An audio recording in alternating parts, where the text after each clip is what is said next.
Shalom, apa kabarnya? Bersama dengan Tuhan Yesus luar biasa semuanya, amin, haleluya. Nah, hari ini kita berada di bulan terakhir di tahun 2025, bahkan hari ini kita akan mengadakan perjamuan kudus terakhir di tahun ini, amin, haleluya. Dan saya percaya kita ada semua karena Tuhan. Mungkin sepanjang tahun 2025 ada suka dan duka, ada pergumulan, ada masalah. Tapi kalau kita ada sampai hari ini, dan saya percaya ini semua karena Tuhan. Amin. Nah, hari ini di tangan saya ada 3 form jemaat baru. Kalau saya salah menyebutkan nama, saya mohon maaf. Yang pertama di sini ada Bapak Anton atau Ko Anton. Yang kedua istrinya itu Ibu Himawati. Dan yang ketiga ini ada Opung Lambison Rambe. Bisa berdiri semuanya? Berdiri di tempat, semuanya berdiri menghadap ke mereka. Ikuti kata-kata saya. Selamat datang buat Pak Anton dan Ibu Himawati dan juga Opung Lambison Rambe. Kami senang sekali kalau hari ini Bapak Ibu Opung dapat beribadah bersama-sama dengan kami. Kalau belum punya tempat ibadah yang tetap, kami rindu minggu-minggu selanjutnya dapat terus beribadah bersama-sama dengan kami. Kami akan siap menjadi temanmu, sahabatmu, dan kita akan terus melayani Tuhan bersama-sama. Tuhan Yesus memberkati. Haleluya. Bisa berikan salam yang terdekat.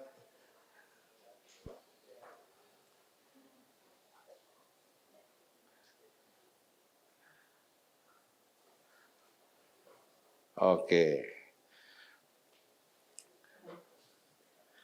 Tadi saya waktu jadi asyir di depan, saya tahu nih ada wajah baru. Saya pernah bilang, saya di tempat ini hampir 95% semua jemaat saya hafal semuanya. Kecuali yang baru-baru, kadang saya harus hafal wajah, nama saya belum hafal. Jadi ketika ada wajah baru, saya pasti tahu, oh ini wajah baru nih. Saya tanya, ini saya pede aja, Pak Riki ya? Oh bukan Pak Anton. Ternyata nih Ko Anton dan istrinya adalah jemaat GBI Mangga 2, Jakarta, rayon CK4 di bawahnya Pak Weliar Kauntu. Nah, ketika istri saya khotbah di sana, Ibu Yayang, dia tahu dan dia mengenal cerita mungkin pernah saksi istri saya ada dari Ciseeng, langsung dia cari di map, luar biasa. Dan saat ini ada ibadah bersama-sama dengan kita. Hari ini kita, tadi sudah saya katakan, berada di bulan terakhir.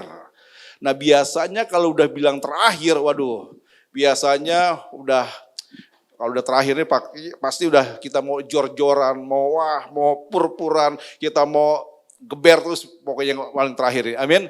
Dan kalau kita ada sampai hari semua karena Tuhan. Saya percaya kita sepanjang 11 bulan mungkin ada yang mengalami pergumulan, ada yang bercucuran air mata. Pada akhirnya kita hari ini tetap ada semua karena Tuhan. Amin. Dan saya percaya duka cita diganti dengan sukacita, penderitaan Tuhan kasih dengan kelegaan yang luar biasa. Semua karena Yesus yang hebat, Yesus yang dahsyat. Amin. Haleluya. Nah, saya percaya Tuhan yang hebat, Dia tidak akan pernah meninggalkan kita. Banyak orang hari-hari ini melihat ada penderitaan, ada duka cita khususnya di daerah Sumatera. Kok begini ya? Tetapi sekali lagi semuanya atas seizin Tuhan. Amin.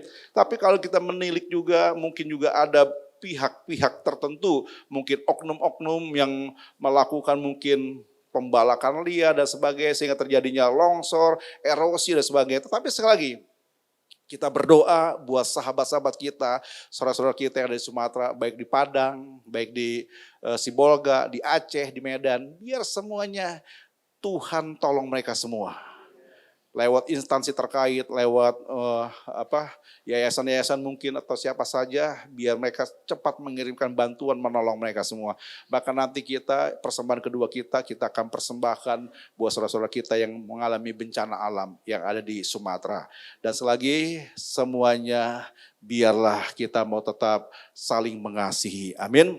Kita percaya inilah yang dikehendaki oleh Tuhan Yesus. Nah, hari ini saya akan membagikan tema firman Tuhan, yaitu tidak diingat. Haleluya. Amsal berkata, pasal 4 ayat 23, jagalah hatimu dengan segala kewaspadaan. Karena dari situlah dasarnya terpancar kehidupan. Kita tidak bisa jaga mulut orang. Yang sepakat katakan yes. Tapi kita yang paling utama jaga hati kita. Ketika hati kita jaga sedemikian rupa, itu dengan kasih, dengan minta terus pertolongan daripada Roh Kudus. Dan sebabnya kalau hati kita baik, maka perbendaharaan kita ini, apa yang kita ucapkan, ya, apa yang kita lontarkan, pasti itu juga positif. Yang mengerti kata amin. Nah, tetapi ada berapa banyak orang mungkin sepanjang tahun ini ada yang kecewa, ada yang marah, ada yang emosi dan sebagainya. Satu, karena dia tidak bisa menjaga hatinya. Yang mengerti kata amin. Dan salah satunya mungkin ketika kita sudah berbuat baik, kita sudah menolong orang, kita sudah bantu orang, tetapi pada akhirnya orang yang kita bantu, yang kita tolong, pada akhirnya melupakan kita. Dan memang mungkin kita nggak pamrih, nggak perlu timbal balik, tapi mungkin ketika suatu saat kita butuh juga pertolongan, kok orang ini kok begini amat ya. Padahal dulu waktu susah dan sebagainya, kami atau kita bisa bantu dia, bantu keluarga mungkin, bantu sahabat, bantu tetangga dan sebagainya. Dan akhirnya apa yang terjadi? Ketika tidak ada timbal balik menurut kita, kecewa. Bahkan berkata, udah besok-besok gak usah tolong lagi. Gak usah bantu lagi siapapun. Jadi ada rasa trauma. Gara-gara apa? Gara-gara tidak diingat. Yang mengerti kata amin. Salah satu tokoh dalam Alkitab, Kejadian pasal yang ke-40, kita lihat ayat ke-14. Tetapi ingatlah kepadaku apabila keadaanmu telah baik nanti. Tunjukkanlah terima kasihmu kepadaku dengan menceritakan hal ihwalku kepada Fir'aun. Dan tolonglah keluarkan aku dari rumah ini atau dari tahanan ini. Kita tahu tokoh ini adalah Yusuf. 13 tahun Yusuf diproses. Ini bukan waktu yang singkat, bukan waktu yang pendek, cukup lama. Orang gak usah 13 tahun, 1 minggu aja mengalami proses, aduh udah berat rasanya. Bener gak? Udah berat.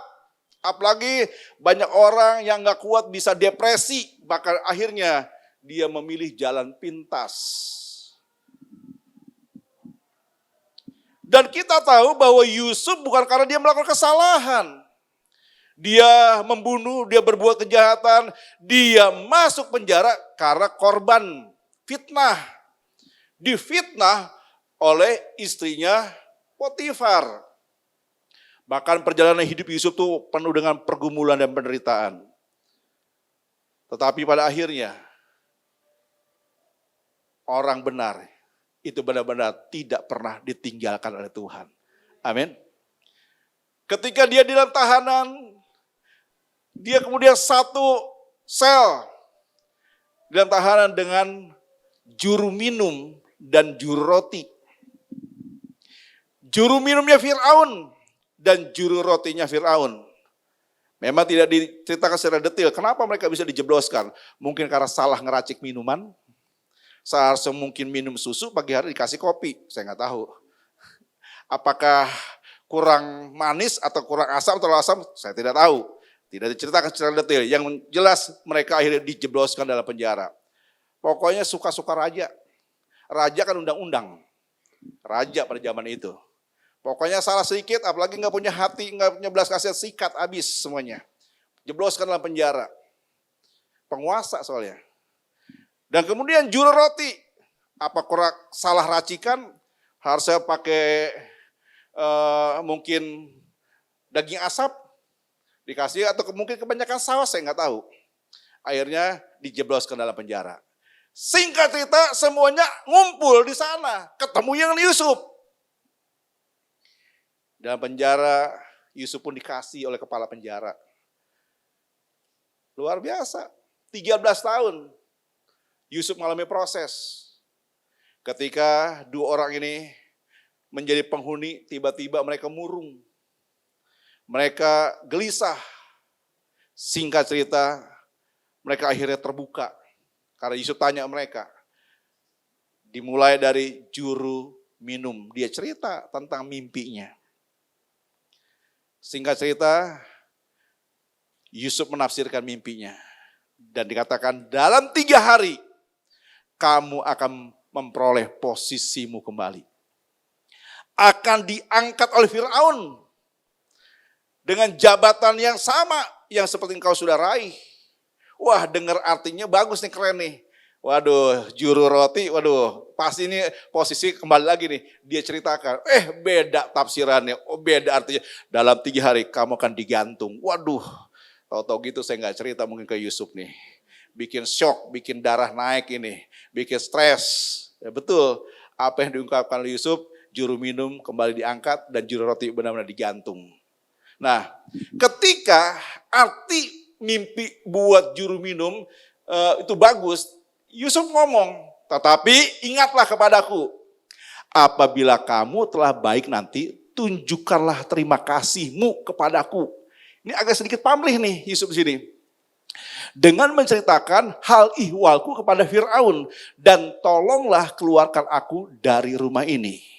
Tetapi apa yang terjadi? Di dalam ayat ke-23. Tetapi Yusuf tidaklah diingat oleh kepala juru minuman itu, melainkan dilupakannya. Saya percaya ketika juru minum dibebaskan, senang juga nih Yusuf nih, senang. Nih pokoknya paling lama nih seminggu 2 minggu dia pasti ngomong nih sama Firaun nih. Karena akan ketemu Firaun setiap hari, karena juru minumnya Firaun. Minimalnya pasti ngomong, ditunggu-tunggu, nggak ada kabar. Yusuf udah paham, Yusuf udah ngerti, udah orang ini udah nggak ingat. Tetapi memang Alkitab ceritakan, di pasal berikutnya dikatakan 2 tahun kemudian, Firaun bermimpi. Nah, si juru minum ini udah lupa sama Yusuf. Biasa orang kayak begitu manusia. Udah ditolong, kebanyakan lupa. Seperti kacang lupa kulitnya. Coba waktu dia dalam, iya dah pokoknya nanti kalau kamu bantu saya pasti akan balas. Saya pasti akan bantu, kita akan saling tolong menolong. Kenyataannya lupa. Nggak ingat sama sekali. Iya kan? Dia pun akhirnya ingat gara-gara Firaun. Dan itu pengen jadi pahlawan. Nih saya punya kenalan, orang hebat yang bisa menafsirkan mimpi. Coba kalau Firaun nggak cerita, dia lupa sama sekali, lupa total. Amin. Karena ada ingin apa? Dia ingin berjasa di hadapan Firaun. Ingin mungkin dapatkan bintang mungkin di hadapan Firaun. Nah, ketika kita dalam situasi seperti ini, secara umum kita pasti bisa kecewa. Benar gak? Sama saudara. Udah kalau datang gak kenal waktu. Udah kayak orang minum obat. Sehari bisa 3 kali. Bahkan mungkin udah ada gak berhentinya. Udah ditolong sekali, masih kurang. Butuh lagi. Begitu sukses, begitu berhasil, lupa sama kita. Kesel gak kadang-kadang ketika kita butuh sesuatu, dia jawabnya apa? Sorry bro, lagi gak ada. Padahal parkir BMW di rumahnya. Di garasinya, ada 4 lagi mobilnya. Misalkan, ya kan? Kita tahu, rame lagi. Ya minta tolong 1 juta aja masa gak ada sih? Gak ada bro, sorry. Bisa kecewa gak manusia? Oh bisa. Bisa. Tadi saya bilang, kalau keluarga punya anggaplah 4 atau 5 saudara. Kalau kita masih kecil nih, masa-masa SD, TK sampai SMP, sampai SMA lah ada kalanya. Itu bisa satu rumah, satu kamar bisa berdua atau bertiga, ya kan? Tergantung kondisi rumahnya. Kalau rumahnya RSS sangat sempit sekali, bisa ditumpuk lah situ semuanya. Ya kan? Satu kamar bisa berlima, untel-untelan situ pokoknya. Ya kan? Kalau rumahnya mungkin ya besar, kamar 4 atau 5, ya masing-masing satu kamar satu anak. Atau 2 anak. Biasanya rukun. Wah pokoknya kompak, makan sama-sama, jalan sama orang tua bareng-bareng semuanya. Biasanya mereka akan mengalami perubahan sikap ketika sudah menikah. Oh iya, tergantung apa? Tergantung pasangan hidupnya.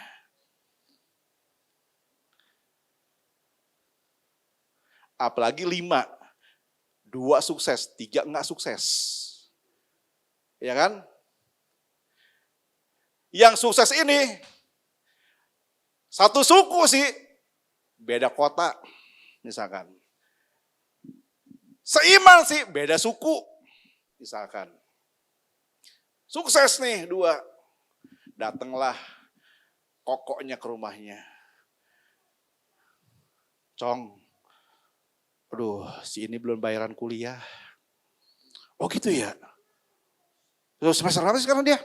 Semester 5. Dia udah seminggu lagi bayar kuliah nih. Tenang. Bininya denger dalam. Pah. Lu kasih tahu dong kokok lu. Suruh kerja. Usaha apa kek, jangan minta mulu. Wah. Ya kan? Dia keluar lagi. Kok 2 hari lagi datang ya. 2 hari lagi dah, jangan sekarang. 2 hari lagi datang. Sorry kok, bini gua tuh. Ya pokoknya baik alasan lah. Gitu kan. Ada lagi datang lagi. Ya besok. Mana kok ngomong mensoh lu. Ya kan. Ya udah gak ada. Udah buat beli tas. Tas apaan? Nggak tahu. Pokoknya ratusan juta lah harganya. Ya kan levelnya beda. Ya kan? Banyak alasan. Coba dia sama-sama satu level datang. Makanan dari kulkas, dari lemari keluar semuanya. Bener nggak? Keluar semuanya tuh. Coba kalau susah. Anak nakal diomongin. Anak ngompol diomongin. Bisa 2 minggu ngomelnya. Ya, itu tuh ponakan lu tidur, ngompol, mana beri gua ganti tuh spraynya. Waduh udah macam-macam ngomongnya.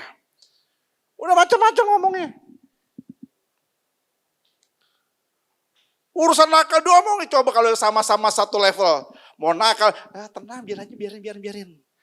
Merasa satu level.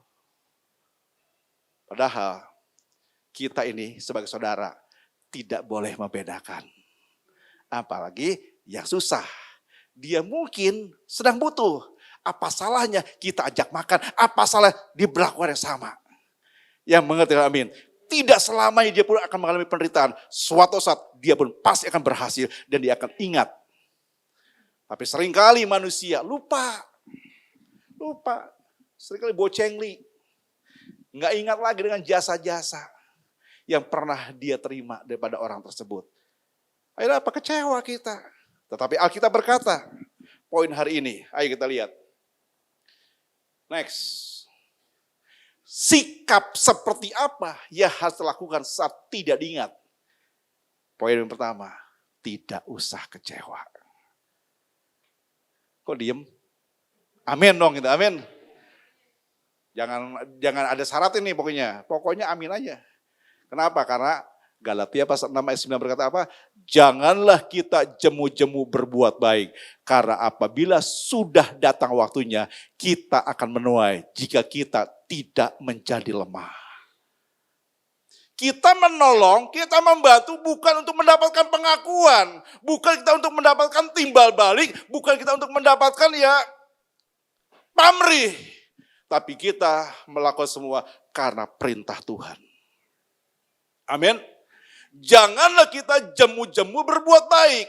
Karena apabila sudah datang waktunya, kita akan menuai. Kita nggak usah menerima timbal balik. Manusia ini bisa berkata A, tapi B, tapi Tuhan akan kirimkan si D, si C untuk menolong kita. Yang setuju, amin. Apa yang kita tabur, pasti akan kita tuai. Amin. Jangan kita kecewa.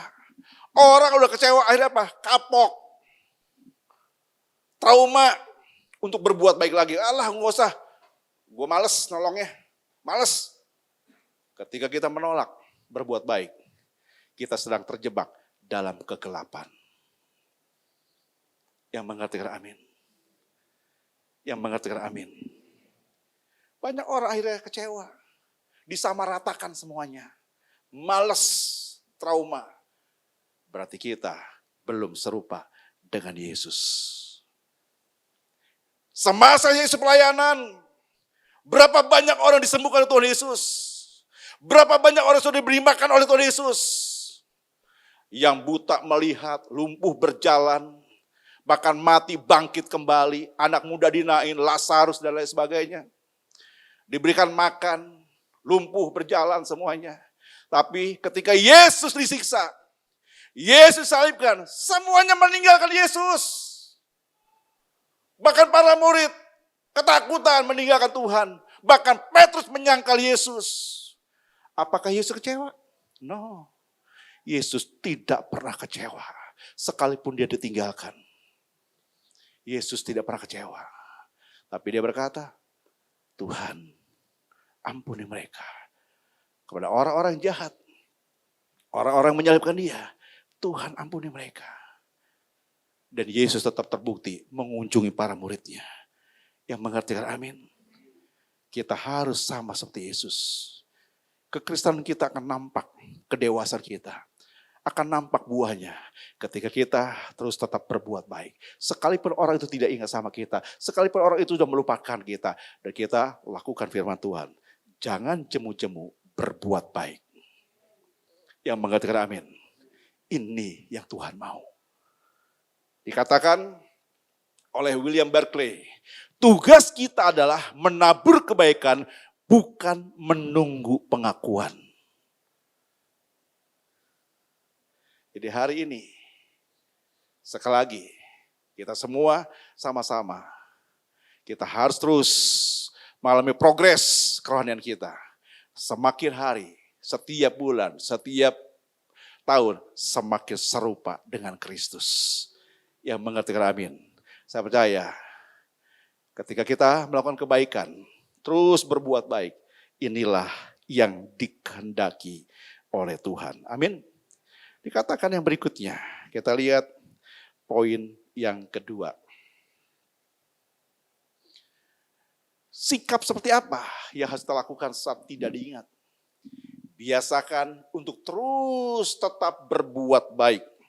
Markus pasal 5 ayat yang ke-16 dikatakan, demikianlah hendaknya terangmu bercahaya di depan orang, supaya mereka melihat perbuatanmu yang baik dan memuliakan Bapakmu yang di sorga. Kita harus eksekusi ayat ini. Bukan cuma sekedar dihafal, bukan cuma sekedar tahu, tapi bagaimana kita bisa eksekusi, kita bisa lakukan ayat ini. Artinya apa? Demikianlah hendaknya terangmu bercahaya di depan orang, supaya mereka melihat perbuatan yang baik dan memuliakan Bapakmu yang di sorga. Ketika orang berhenti berbuat baik karena kecewa, karena mungkin udah malas, trauma dan sebagainya, maka dikatakan dia sedang menempatkan dirinya di dalam kegelapan. Tetapi sebaliknya, ketika orang terus berbuat baik, tanpa memandang bulu, tanpa memandang suku dan sebagainya. Meskipun dilupakan, dia sedang menabur kemuliaan Allah atas orang tersebut yang mengerti kata amin. Dan saya percaya ketika kita di tempat ini sama-sama terus berbuat baik. Baik mungkin, baik dalam hal apa? Tenaga kita, pikiran kita. Apa aja yang bisa kita perbuat? Lakukan yang terbaik dengan tulus, dengan ikhlas, tanpa pamrih. Kita sedang menabur benih kemuliaan Tuhan. Yang mengerti katakan amin. Yang mengerti kata amin. Bahkan dikatakan oleh Martin Luther King Junior, kegelapan tidak dapat mengusir kegelapan. Hanya terang yang dapat melakukannya. Kebencian tidak dapat mengusir kebencian. Hanya kasih yang dapat melakukannya. Amin. Ketika kita menjadi terang, mungkin terang kita masih kecil seperti lilin. Tapi lilin itu dapat menerangi di sekitarnya. Mungkin radiusnya mungkin beberapa sentimeter. Mungkin 10 senti. Apalagi kalau terang kita udah mencapai 100 watt seperti ini. Bisa menerangi mungkin satu ruangan. Dan itu lebih baik. Artinya kegelapan tidak bisa dikalahkan dengan kegelapan, dengan kebencian, dengan emosi, dengan marah. Tapi kegelapan akan disirnakan, akan disingkirkan dengan terang. Di mana terang Kristus ada dalam kehidupan kita. Amin. Lewat perbuatan kita yang baik, lewat perbuatan kita yang positif, lewat perkataan kita yang positif. Yang mengerti kata amin. Yang mengerti kata amin. Jadi hari ini jangan pernah kita jemu dan terus kita berbuat baik. Sekalipun orang sudah lupa, udah gak ingat. Jangan kita kapok, jangan kita trauma. Terus aja berbuat baik sama siapa saja yang mengerti kata amin. Yang ketiga dikatakan tetap terus mengampuni. Ayatnya berkata dalam Kolose pasal 3 ke 13, sabarlah kamu seorang terhadap yang lain. Dan ampunilah seorang akan yang lain apabila yang seorang menaruh dendam terhadap yang lain. Sama seperti Tuhan telah mengampuni kamu, kamu perbuat jugalah demikian. Yusuf ini ada 12 saudara laki-laki, termasuk dia. Dan yang satu adiknya Benyamin, gak pernah dia sama kakaknya ini berbuat jahat, karena dia memang masih kecil. Tapi 10 yang lainnya, semuanya mereka-rekakan yang jahat terhadap Yusuf. Satu bapak beda ibu. Tapi buat orang Israel satu bapak itu udah saudara kandung. Yang ngerti kata amin. Intinya apa sih? Cuma iri hati. Iri hati, merasa lebih dikasihi. Merasa lebih diperhatikan oleh bapaknya Yakub. Diberikan jubah, iri hati. Kita yang capek, dia yang enak. Kita yang lelah, dia yang mendapatkan pujian mungkin. Singkat cerita dirancangkan, dibuang ke sumur. Haleluya. Saya nggak ngerti nih, dia apa dikerek, nggak mungkin dikerek pelan-pelan. Pasti tung, nyemplung sumur ya. Sumur di sana sama di kita, ini konteksnya bukan sumur bor ya. Hampir sama lah. Sampai mendapatkan mata air baru berhenti ngegali sumur. Bener gak? Rata-rata kalau di Ciseng ini, rata-rata dalamnya sumur tuh 8-10 meter. Sumur gali, itu bisa dibayangin dicebur di sana. Orang dalam sumur bisa dibayangin. Enggak gede kok bikin sumur, enggak bisa tiduran loh sono. Yang ada cuma bisa jongkok dan diri. Orang dalam sumur itu. Bayangin. Itu Yusuf mengalami hal seperti itu. Karena apa? Saking jahatnya kakak-kakaknya. Enggak suka sama, tega gitu. Adiknya sendiri, satu darah, diceburin. Abangnya berkata, udah gak usah, kita ada orang Arab, jual aja ke Arab, sama orang Arab. Dijual. Bapaknya dibohongin, dimakan, diterkam binatang buas. Dikasih darah binatang di jubahnya. Ini nih.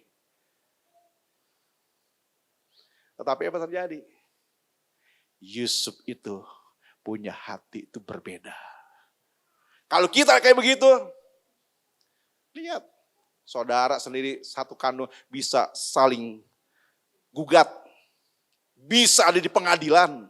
Bisa saling bacok. Saling bunuh. Tapi Yusuf, dia punya hati yang mengasihi. Dia punya hati yang mengampuni. Kalau kita mengalami peristiwa yang seperti ini, yang Tuhan mau, kita pun sama seperti Yusuf. Orang sudah mungkin jelek-jelekin kita. Kita udah bantu dia, udah tolong tetangga, tolong siapa saja. Enggak ada timbal balik menurut kita, enggak masalah. Karena kita sedang melakukan firman Tuhan. Amin. Amin. Tetap mengasihi, tetap mengampuni. Amin. Bisa enggak kita seperti itu? Ini tahun 2025 akhir. Kalau kita punya hati seperti Yesus, saya percaya di tahun 2026 kita akan menuai. Apa yang sudah kita tabur di tahun 2025, kita akan menuai di tahun 2026. Apa yang kita tabur itu ketuai. Ketika kita menabur kebaikan, kita akan menuai kebaikan. Amin. Ketika kita menabur badai, kita akan menuai puting beliung. Menabur angin, menuai puting beliung. Yang mengerti amin. Jadi mari hari ini, kita mau memiliki hati, pikiran seperti Yesus. Amin. Semakin hari semakin serupa dengan Kristus. Dan kedewasaan rohani seorang akan nampak dari perbuatannya, dari ucapannya, dari sikap hatinya. Saya berdoa setiap kita semua tempat ini, semakin serupa dengan Yesus. Amin. Amin. Haleluya. Jangan sampai kita ke gereja, dikit-dikit kecewa. Enggak disalamin kecewa. Sakit, padahal kita lagi baik urusan juga, belum sempat ngunjungin. Udah seminggu baru kita kunjungin, kecewa. Orang mah hari pertama rumah sakit udah datang tuh, doakan atau apa. Amin. Makanya kita harus tetap berharap tuh sama Tuhan. Amin. Kita pasti akan kunjungi. Manusia juga punya keterbatasan. Gembala pun punya keterbatasan. Semua punya keterbatasan, tetapi ketika kita tahu dan sudah memang betul-betul bisa, pasti nggak akan luput dari yang namanya kunjungan kita. Yang mengerti kata amin. Amin. Dikatakan yang berikutnya.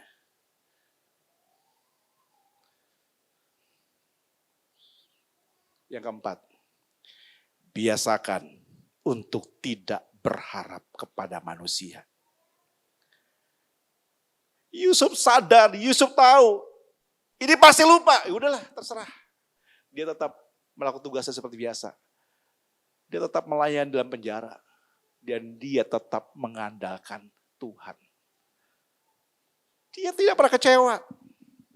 Dia tidak pernah bersungut-sungut. Tuhan, apa balasannya? Kamu kan tahu Tuhan, saya nggak salah. Kok kenapa saya dihukum? Enggak.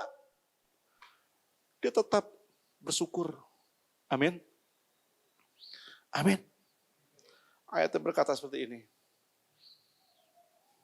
Yeremia pasal 17 ayat ke-5.